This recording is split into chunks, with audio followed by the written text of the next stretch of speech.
I don't know. I feel like I'm already a target, you know, like I've been trafficked before. It's very easy to get into those situations out here. It went from a bag-a-week habit to an everyday habit, and then just goes from there. Welcome to American Dream. On any given morning in Los Angeles, homelessness appears in many forms. It is visible in tents pressed against concrete walls, blankets beside freeway ramps, and shopping carts carrying clothing, medicine, and every possession a person has managed to keep. It is also less visible: a worker sleeping in a vehicle before an early shift, an older adult moving between transit stations, or someone staying temporarily with friends without a stable place to return to.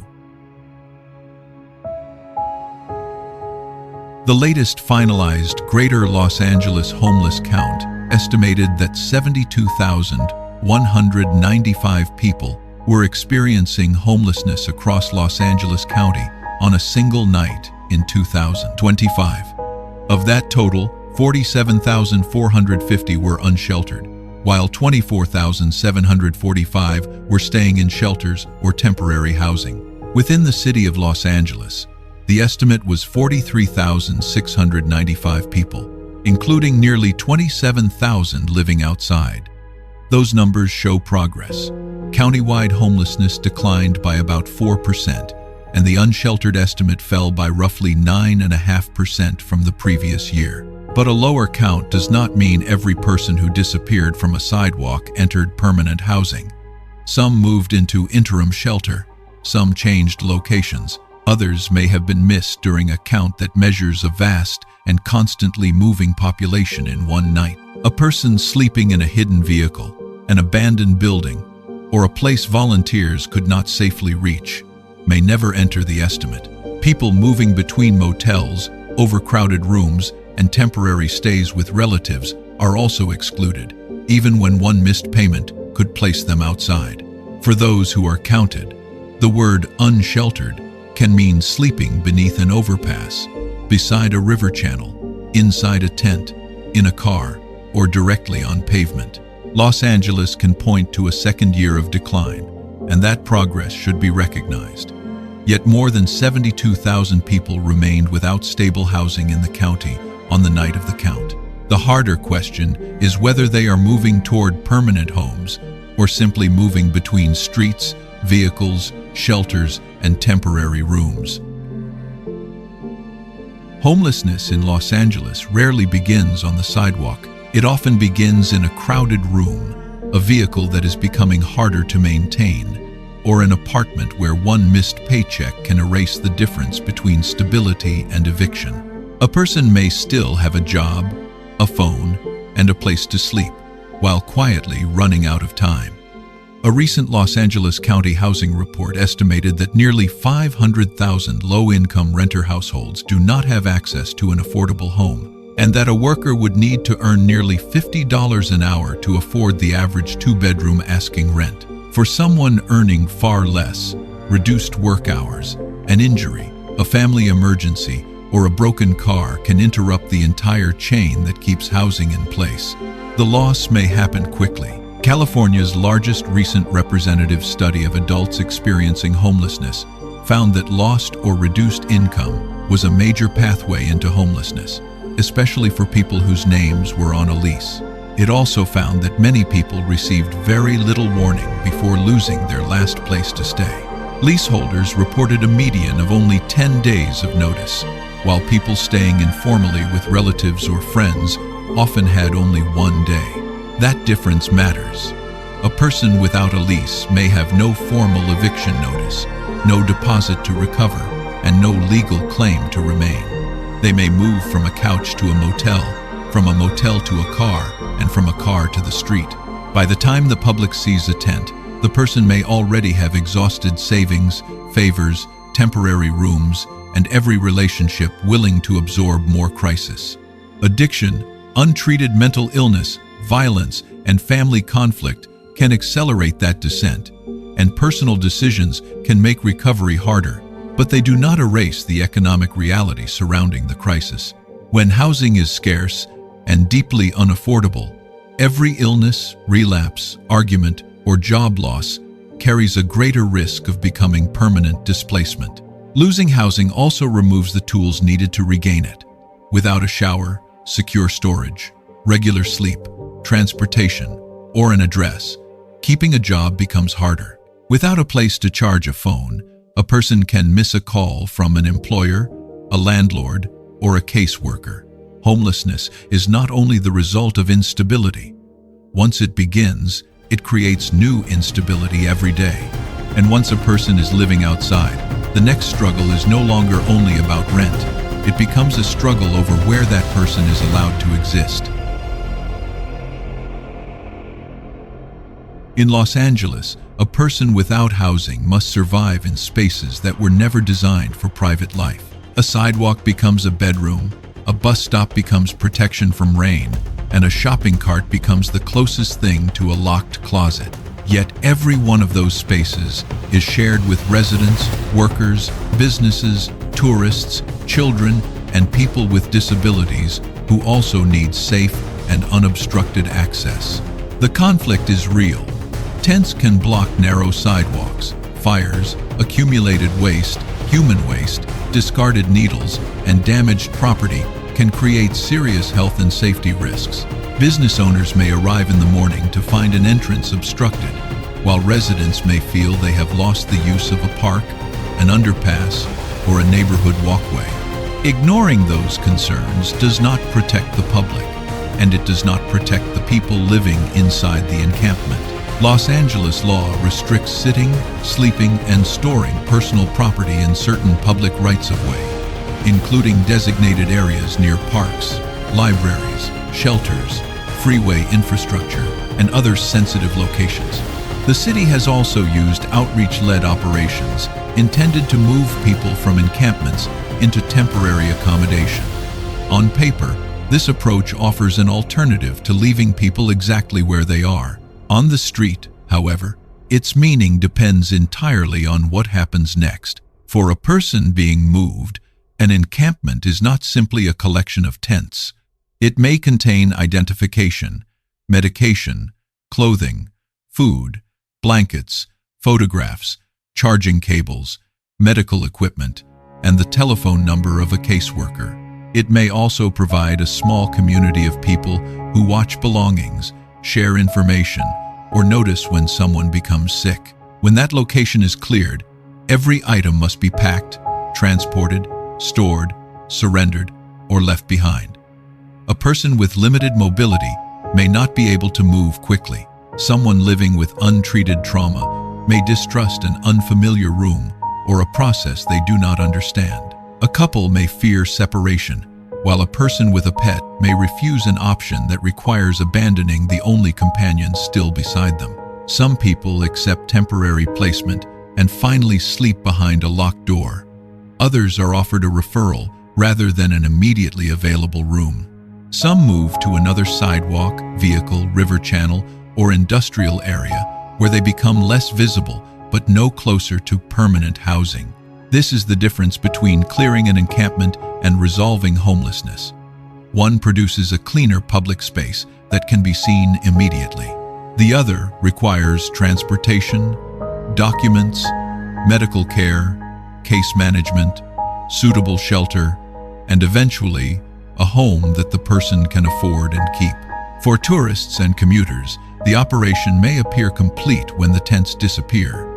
For the person who is living there, the operation is complete only when there is somewhere stable to go. And for older adults, veterans, people with disabilities, and others already carrying serious vulnerabilities, every forced move can make the distance to safety even greater. Homelessness does not expose everyone to the same level of danger. A younger person with no major health condition may still struggle to walk across the city, protect belongings, and survive repeated displacement. But an older adult with limited mobility, a veteran living with trauma, or a woman trying to avoid violence may face consequences that are faster, deeper, and sometimes impossible to reverse. Veterans in Los Angeles have access to specialized housing vouchers, outreach teams, healthcare, and temporary accommodation, and recent results show that coordinated support can work.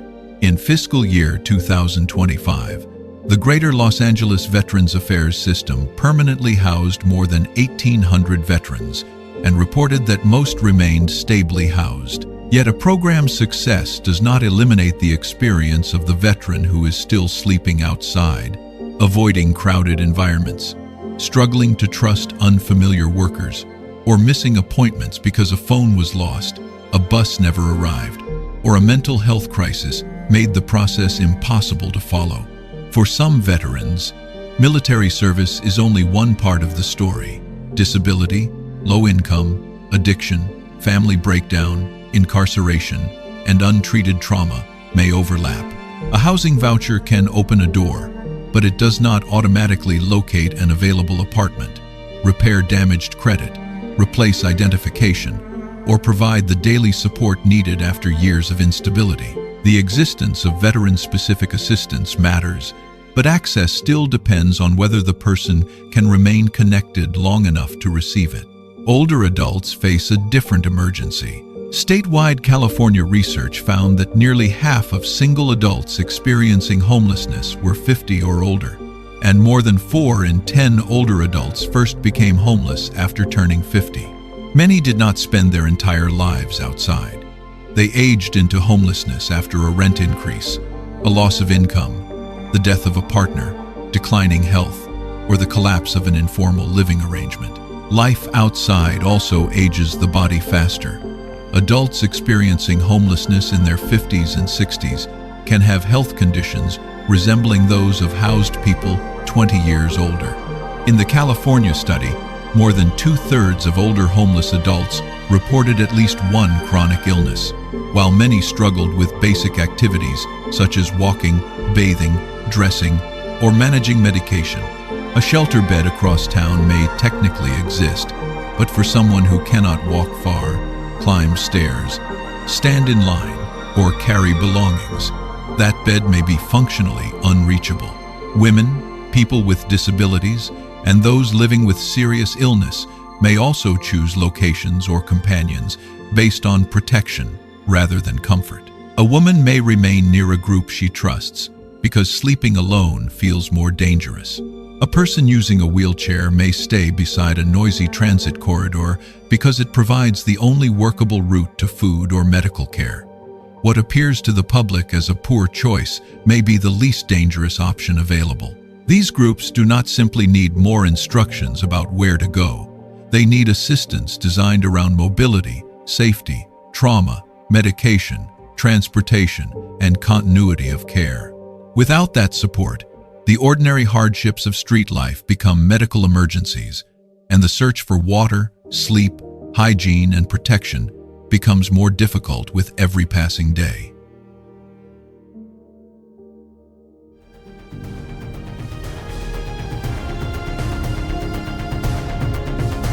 For a person living outside in Los Angeles, the day is organized around needs that housed residents meet without planning. Where can water be found? Which restroom is open? Where can a phone be charged without being asked to leave? Is there somewhere to sleep without losing medication, identification, or the bag containing everything still owned? Rest is rarely complete. Traffic, street cleaning, fear of theft, arguments, weather, and the need to protect belongings can divide the night into short periods of sleep. By morning, exhaustion affects judgment, memory, balance, and the ability to reach an appointment on time. A person may miss a housing interview, not because it did not matter, but because the night before offered no safe place to sleep. Hygiene creates another chain of consequences. Without regular access to a shower, laundry, or a private restroom, keeping a wound clean becomes difficult. Returning to work becomes harder, and illnesses can worsen before treatment is reached. Medication may need to remain dry, cool, or taken with food, but a tent, vehicle, or shopping cart cannot provide the conditions of a home. When medicine or identification is stolen, soaked by rain, or lost during a move, replacing it requires transportation, paperwork, and appointments. The geography of Los Angeles adds its own risks. Some people remain near transit lines because buses connect them to meals, clinics, shelters, and caseworkers.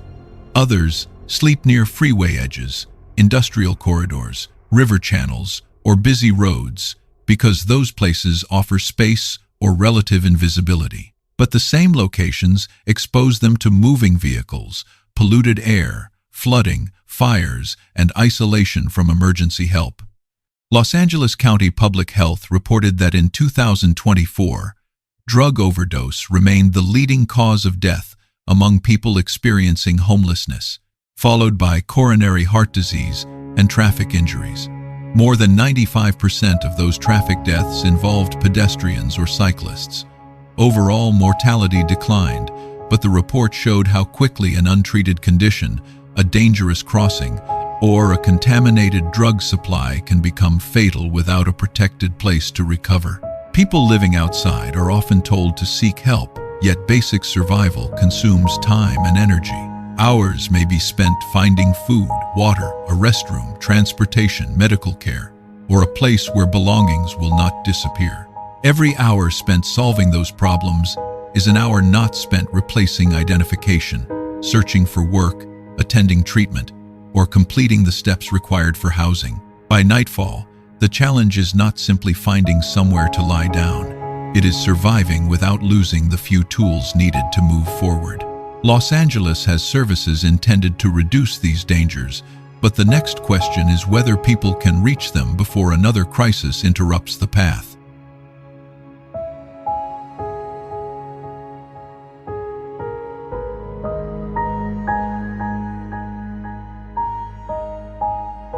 Los Angeles does not lack agencies, outreach teams, shelters, housing programs, or public spending. The harder problem is connecting those resources into a path that a person living outside can actually complete. From the street, the system is not experienced as a budget. It is experienced as a conversation with an outreach worker, a form that requires identification, a shelter referral, a bus ride across the county, and the uncertainty of whether a bed will still be available upon arrival. For fiscal year 2026 through 2027, Los Angeles County approved an $843 million homelessness spending plan. It includes funding for outreach, interim housing, rental subsidies, permanent housing, prevention, and case management. The scale is significant, but the number of programs matters less to a person outside than the sequence connecting them. An outreach team may speak with someone several times before trust develops. A referral may be issued, but transportation is still needed. A bed may exist somewhere in the system, but it may not match a person's disability, medical needs, family situation, or ability to bring a pet and essential belongings. If the person cannot be located when the opening appears, the opportunity may pass to someone else. Los Angeles has introduced real-time bed tracking to reduce the delay between identifying an available space and connecting it to someone waiting outside. That improvement addresses an important problem, but shelter is still only an intermediate step. A locked door can provide safety, sleep, hygiene, and contact with a caseworker. Yet temporary accommodation becomes another holding pattern when permanent housing is unavailable or paperwork remains incomplete. A city controller audit covering city-funded interim housing between fiscal years 2019 and 2023 found that fewer than 1 in 5 participants secured permanent housing. More than half of those leaving interim housing returned to homelessness or went to destinations that could not be confirmed. The audit also found that many people interested in shelter could not secure a bed, even while some funded beds were unused. Those findings do not mean outreach or shelter has no value. They show why success cannot be measured only by contacts, referrals, beds funded, or people temporarily brought indoors. The result that matters is whether a person reaches permanent housing and remains there. For someone living outside, The system succeeds only when each door leads to the next one, without forcing that person to begin again. That is the standard Los Angeles must carry into its long-term solutions.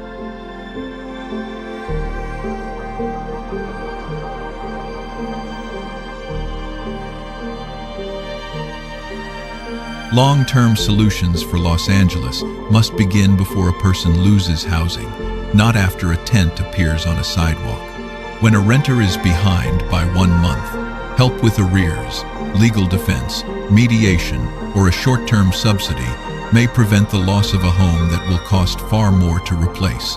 Prevention is not only less expensive than repeated emergency response, it also protects employment, health, family relationships, and the documents a person needs to remain stable. For people who have recently become homeless and still have income or a realistic path back to work, rapid rehousing and time-limited rental assistance can shorten the period spent in a vehicle, shelter, or encampment.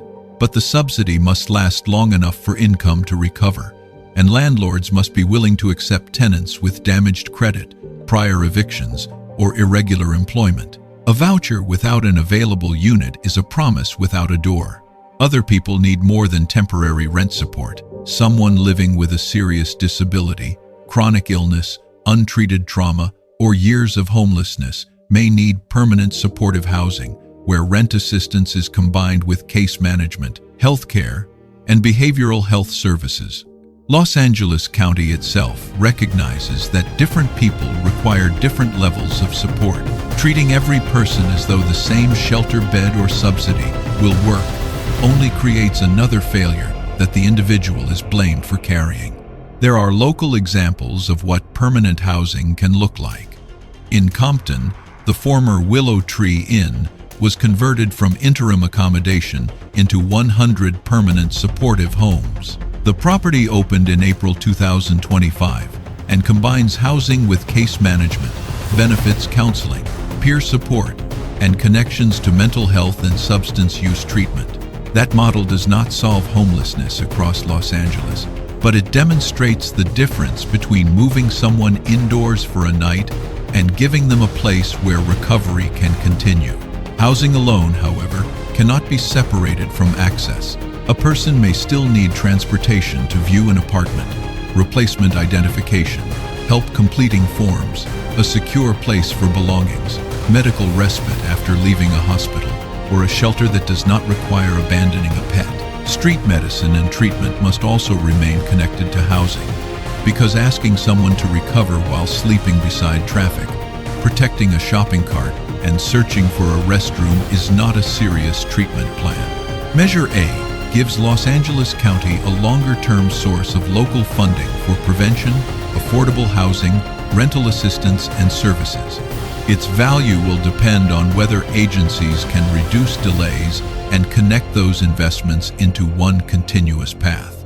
A person should not have to repeat the same assessment after every transfer, lose a housing opportunity because a phone died, or return to the street because support ended immediately after move-in. The final measure of success should therefore be simple and difficult to manipulate. Fewer people losing housing, less time spent outside, faster movement into suitable homes, and more people still housed after 6 months and 1 year. Los Angeles will not solve homelessness by choosing between compassion and accountability. It will solve it only when accountability is measured by whether human beings actually remain housed.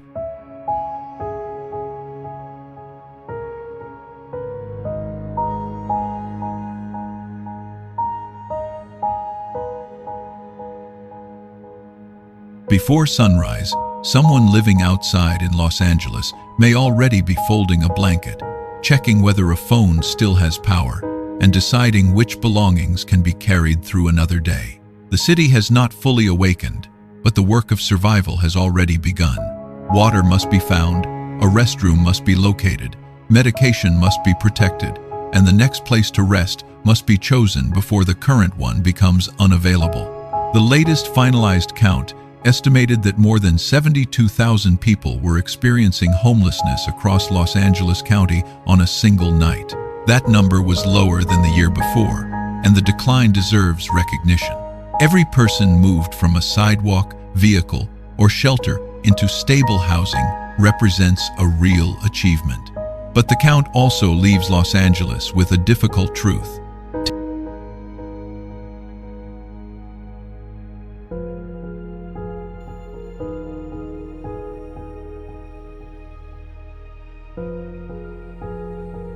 Tens of thousands of people are still living without the security of a permanent home.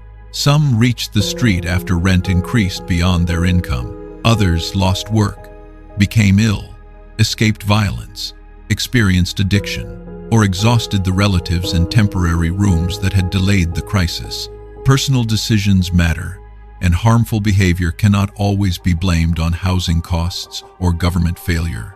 Yet responsibility becomes an incomplete explanation when a person is expected to recover without sleep, maintain treatment without secure medication, or complete a housing process while being repeatedly moved across the city. Los Angeles has shelters, outreach workers, rental subsidies, supportive housing, prevention programs, medical teams, and substantial public funding.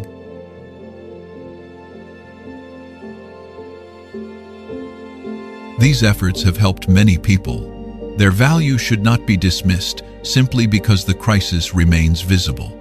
But they must be judged by more than the number of conversations, referrals, temporary beds, or encampments removed.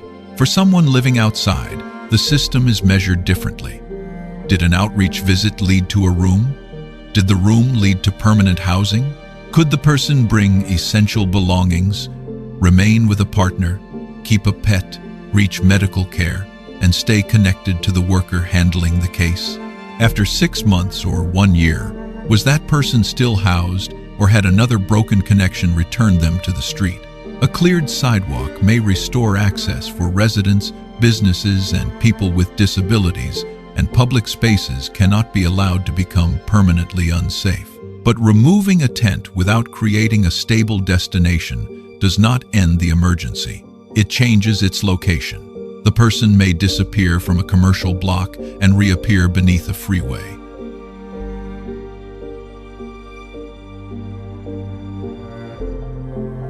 Inside a vehicle, beside a river channel, or in another neighborhood where the same struggle begins again. The real measure of progress is not whether homelessness becomes less visible. It is whether fewer people lose their homes, whether those already outside spend less time there, and whether housing remains available after the public attention has moved on. Tonight, thousands of people across Los Angeles will again search for a place where they can sleep without losing the few things that may help them move forward. The question is no longer whether the city understands the scale of the crisis. The question is, what result Los Angeles is willing to demand from every dollar, every program, and every promise made in their name? Should success be measured by the number of tents removed, or by the number of people who are still safely housed 1 year later? Thank you for staying with this story.